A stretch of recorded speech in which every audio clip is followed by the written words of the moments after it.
వి gold trusted gold buyers మీరు తాకట్టు పెట్టిన బంగారాన్ని విడిపించి ఈ రోజు ఉన్న మార్కెట్ ధరకు కొనబడును. కుంభమేళ గత నెల రోజుల నుంచి కూడా ఎంత మంది పోయినరో కుంభమేళకి. మన తెలుగు రాష్ట్రాల నుంచి కూడా చాలా మంది, మనకు తెలిసిన వాళ్ళే కుంభమేళకు వెళ్ళొచ్చిన వాళ్ళు కూడా చాలా మంది, అంటే చాలా మంది ఉన్నారు. సో కామన్గా 144 సంవత్సరాలకు ఒకసారి కుంభమేళా వస్తుంది కాబట్టి చాలామంది, అంటే లైఫ్ టైంలో ఒకసారి వస్తుంది కాబట్టి కుంభమేళాకి వెళ్ళి రావాలి, పుణ్యస్నానాలు చేసి రావాలి, పాపాలన్నీ కడుక్కోవాలి అనేది చాలా కామన్గా ఇప్పుడు అందరూ ఆలోచిస్తున్నారు. అట్లనే కుంభమేళాకు కూడా పోయేసి వస్తున్నారు.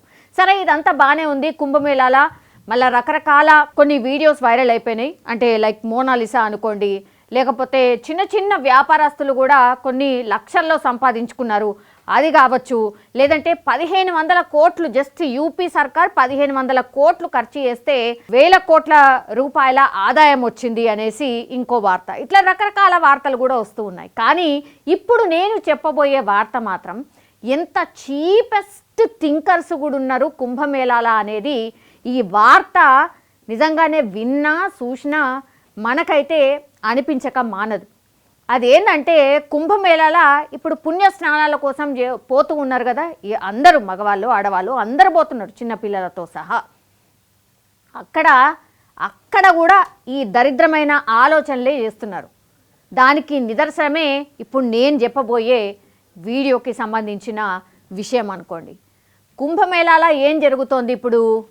మహాకుంభమేళాలో భక్తి పారవస్యంలో మహిళలు, అమ్మాయిలు స్నానాలు చేస్తున్నప్పుడు కొంతమంది నీచులు, నికృష్టులు వాటిని వీడియోలు తీసి పోర్నోగ్రఫీ సైట్లలో పోస్ట్ చేస్తున్నారు. వీళ్ళు ఏమనాలా వీళ్ళనిగా? అసలు మనుషులేనా?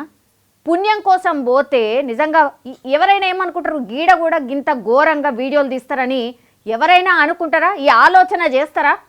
ఎవరు చేస్తారు ఇట్లాంటి ఆలోచన? మినిమం కామన్ సెన్స్ లేనోడు, లేదంటే అసలు ఇక బంకర బుద్ధి పూర్తిగా ఉన్నోడు మాత్రమే ఇట్లాంటి ఆలోచనలు చేస్తారు. గీడ కూడా గింత దరిద్రమైన బిజినెస్ యాంగిల్లో ఆలోచించిండ్రంటే వీళ్ళను ఏమనాలి అసలు? ఆ వీడియోలు తీస్తారు, తీసిన తర్వాత ఎక్కడ అప్లోడ్ చేస్తుండ్రు? పోర్నోగ్రఫీ సైట్లలో పోస్ట్ చేస్తున్నారట.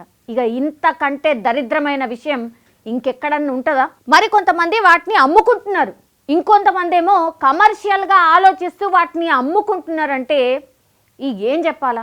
ఇంకా నీచానికి దిగజారి పోర్న్ సైట్లలో ఉన్న వీడియోలు టెలిగ్రామ్లో పోస్ట్ చేస్తూ ఇవి కుంభమేళాలో స్నానాలు చేస్తున్న అమ్మాయిల వీడియోలు అంటూ అమ్ముకుంటున్నారు. ఏం చెప్పాలి ఇక? వీళ్ళని ఏమనాలా? ఇట్లా అమ్ముకుంటున్న వాళ్ళ విషయము మొత్తం ఇక ఆల్మోస్ట్ కుంభమేళా అయిపోయిన తర్వాత ఈ విషయం బయటకు వచ్చింది. పోర్న్ సైట్లలో పోస్ట్ చేస్తారు, వీడియోలను అమ్ముకుంటారు, ఆ తర్వాత వీటిని ఇంకెక్కడ ఈ టెలిగ్రామ్లో కూడా పోస్ట్ చేస్తున్నారు. అంటే సోషల్ మీడియాలో ఏడ పడితే ఆడ ఇలా వీడియోలని అమ్ముకొని క్యాష్ చేసుకుంటున్నారు. అంటే ఈ శవాల మీద పైసలు ఏరుకుంటారు, పేలాలు ఏరుకొని తినేటోళ్ళు అంటారు కదా, ఈ వీళ్ళు ఇట్లాంటి టైపే అన్నట్టు, అదే మైండ్ సెట్ ఉన్నోళ్ళు అన్నట్టు. ఇంకా ఇక దరిద్రమైన మాటలు ఇంకా కూడా అనొచ్చు నిజం చెప్పాలంటే కూడా. కానీ మనకంటూ నిజంగా అంటే మన నోరే గలీజ్ అవుతుంది అనుకుంటా ఇట్లాంటి వాళ్ళని తిడితే కూడా. ఏం తెలుసు పాపం మహిళలకి ఏం తెలుసు? వాళ్ళేమో పుణ్యం వస్తుందని వాళ్ళు స్నానాలు చేస్తుడు అదంతా చేస్తుంటే వీళ్ళేమో చేస్తున్న పని గిది. ఇది ఎట్లా బయటకు వచ్చింది? చేసిన పాపాలు పోతాయని చాలామంది ఉత్తరప్రదేశ్లోని ప్రయాగ్రాజ్లో జరుగుతున్న మహాకుంభమేళాకు వెళ్ళి త్రివేణి సంగమంలో పుణ్యస్నానాలు చేస్తున్నారు. ఇప్పటి వరకు ఏకంగా 55 కోట్ల మంది కుంభమేళాలో స్నానాలు చేసిండ్రు అని అధికారిక లెక్కలు చెప్తున్నాయి. అయితే పాపాలు పోతాయని భక్తులు గంగా, యమున, సరస్వతి నదులు కలిసే త్రివేణి సంగమంలో స్నానం చేస్తుంటే కొంతమంది నీచులు అక్కడ కూడా తమ కామ బుద్ధిని చూపిస్తున్నారు. దాన్ని కూడా ఓ నీచ వ్యాపార మార్గంగా చూస్తున్నారు. కుంభమేళా సందర్భంగా త్రివేణి సంగమంలో మహిళలు స్నానాలు చేస్తున్న సమయంలో, వాళ్ళు బట్టలు మార్చుకుంటున్న సమయంలో దొంగచాటుగా వీడియోలు తీసి వాటిని అశ్లీల వీడియోల సైట్లలో, టెలిగ్రామ్ ఛానల్స్లో అమ్ముకుంటున్నారు. టెలిగ్రామ్లో ఇప్పటికే అనేక వీడియోలు వచ్చినట్టు సమాచారం అందుతోంది. అరే 55 కోట్ల మందిలా సగం మందిని తీసుకోండి, సగం మంది డెఫినెట్లీ మహిళలే ఉంటారు, అట్లనే అమ్మాయిలే ఉండుంటారు.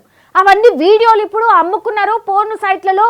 పూర్తిగా ప్రత్యక్షమైనవి. దీనికి ఎట్లా మరి మార్గం ఎట్లా, వాటిని ఆపేది ఎట్లా?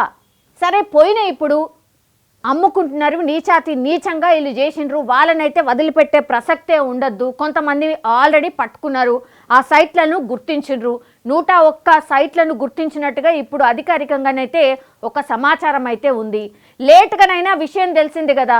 ఇప్పుడు ఆ మహిళల వీడియో, పాపం వాళ్ళు స్నానం చేస్తున్నటువంటి, బట్టలు మార్చుకుంటున్నటువంటి వీడియోలు తిరిగి తిరిగి చక్కర్లు కొట్టి మళ్ళీ వాళ్ళ దగ్గరకే వచ్చి చేరితే ఆ వీడియోని చూస్తే వాళ్ళు ఏమైపోవాలో ఒక్కసారి ఆలోచించండి.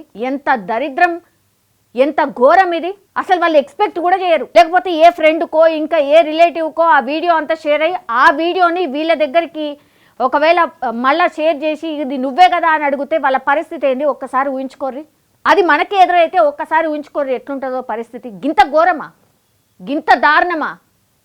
ఈ వీడియోలు తీయడానికే కుంభమేళాకు కొంతమంది పోయినట్టు లెక్క. దీన్ని చూస్తే పాపాలు పోతాయని చెప్పి అక్కడికి పోతే ఇగో గిట్లాంటి బయటపడితే ఇంకేం చేయాలా, ఎవరిని నమ్మాలా? పుణ్య స్నానాలు చేయడానికో లేకపోతే పుణ్యక్షేత్రాలకు పోతే కూడా ఇగో ఇట్లాంటి వాళ్ళు ఉన్నారు అంటే ఇంకా ఏం చేయాలా? అసలు ఇక ఏం ఆలోచన చేయడానికి కూడా లేదు.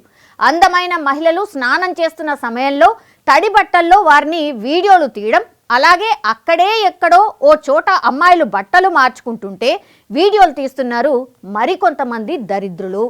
వారి కామ వాంఛ తీర్చుకోవడంతో పాటుగా వాటిని ఆదాయ వనరుగా మార్చుకుంటున్నారు.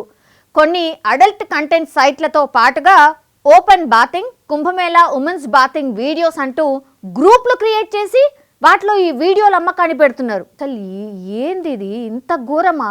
గ్రూప్లు క్రియేట్ చేసి వాటిని షేర్ చేస్తుండ్రా? ఈ ఘటన వెలుగులోకి రావడంతో కుంభమేళాలో పాల్గొన్న చాలా మంది మహిళలు ఆందోళన చెందుతున్నారు. తమ వీడియోలు అందులో ఉన్నాయని కంగారు పడుతున్నారు. కంగారు పడకుంటే ఇంకేంది, పాపం వాళ్ళందరూ ఫ్యామిలీస్తోని పుణ్యస్నానాలు చేయడానికని వస్తే ఇవన్నీ చూసిన తర్వాత, ఇవన్నీ తెలుసుకున్న తర్వాత ఎవరైనా పాపం ఎట్లుంటుంది వాళ్ళది ఒక్కసారి ఊహించుకోండి. గింత దారుణంగా, గింత దరిద్రంగా వ్యవస్థ తయారైతే ఇంకేం చేయాలి?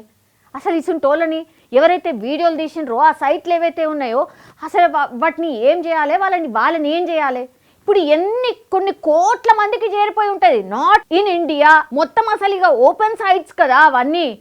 ఏ దేశాలకు చేరినాయో, ఎక్కడెక్కడికి చేరినాయో, ఎవరెవరు చూసినరో అసలు లెక్కపత్రం కూడా ఉండదు. దీనిపై సోషల్ మీడియాతో పాటుగా మీడియాలోనూ కథనాలు రావడంతో పోలీసులు కూడా స్పందించారు. డిఐజీ వైభవ్ కృష్ణ ట్విట్టర్ వేదికగా స్పందిస్తూ వీడియోలు పోస్ట్ చేసిన టెలిగ్రామ్ ఛానల్స్ ను గుర్తించే పనిలో ఉన్నాం, అలాగే వీడియోలు రికార్డ్ చేసి అమ్మకానికి పెట్టిన వారిని పట్టుకొని ఎఫ్ఐఆర్ నమోదు చేస్తామని తెలియజేశారు. భక్తి భావంతో వందల మంది చుట్టూ ఉన్నా కూడా మహిళలు పవిత్ర భావనతో త్రివేణి సంగమంలో బహిరంగంగానే పుణ్యస్నానాలు ఆచరిస్తూ ఉంటారు. మన చుట్టూ ఉండే వాళ్ళు కూడా భక్తి భావంతోనే ఉంటారు కదా అనే నమ్మకంతో వాళ్ళు అక్కడే స్నానాలు చేస్తూ ఉంటారు. కానీ కొంతమంది నీచులు వారి నమ్మకాన్ని గంగలో ముంచేస్తూ గలీజ్ పనులకు దిగుతున్నారు. అలాంటి వారిని వెంటనే పట్టుకొని తగిన విధంగా బుద్ధి చెప్పాలని భక్తులు డిమాండ్ చేస్తున్నారు.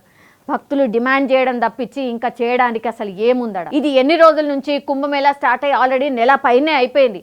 55 కోట్ల మంది ఆల్రెడీ అంచనాకు మించి వచ్చిండ్రు. 40 కోట్ల మందే వస్తారు అనుకున్నారు పుణ్యస్నానాలు చేయడానికి. అట్లాంటిది 55 కోట్లు ఆల్రెడీ దాటింది. ఇప్పుడు ఇంకా కూడా పోతూనే ఉన్నారు. ఇంకెంతమంది పోతారు? ఇంకో 10 కోట్ల మంది అనుకోండి. 65 కోట్ల మంది కుంభమేళాలో స్నానం చేయడానికి పోయి ఉంటారు. మరి ఎన్ని వేల ఎన్ని లక్షల మహిళల వీడియోలు ఆల్రెడీ సోషల్ మీడియాలో ఇట్లాంటి సర్క్యులేట్ అయ్యి ఉంటాయి. అదే కదా భక్తులందరూ క్వశ్చన్ చేస్తున్నారు. మా వీడియోలు ఏ సైట్లో కనబడతాయో తెలియక పాపం వాళ్ళు భయంతో వణికిపోతున్నారు. అందరూ భక్తి భావంతోనే ఉంటారు అని అనుకున్నారు. తీరా చూస్తే ఇగో ఇవన్నీ వార్తలు వచ్చిన తర్వాత వాళ్ళ పరిస్థితి ఏంది ఒక్కసారి ఊహించుకోండి. గింత ఘోరమా, గింత దారుణమా? దేనికైనా హద్దు పద్దు ఒకటి ఉండాలి కదా. ఏంది ఇది? ఇంత దారుణమైన సిచ్యువేషన్ ఉంది. కుంభమేళాలో ఇప్పుడు ఏ ఒక్క వీడియో కూడా ఒకవేళ ఎలాంటి సైట్లో ఉన్నా సరే ఆ సైట్లన్నింటినీ బ్లాక్ చేసి పడేయాలి. అందరి మీద కేసులు వేసి పడేయాలి. ఎవరినైతే గుర్తిస్తారో వాళ్ళని ఇంకోసారి వదలద్దు. తీహార్ జైళ్లను ఇంకేన్నో వాడేయాలి. అత్యంత దారుణమైన శిక్షలు విధించాలి. ఇంకోసారి ఇంకొకళ్ళు తప్పు చేయాలంటే కూడా దడుచుకోవాలి. అట్లాంటి శిక్షలు ఉంటేనే ఇంకా నెక్స్ట్ ఇట్లాంటి వార్తలు బయటకు రాకుండా ఉంటాయి.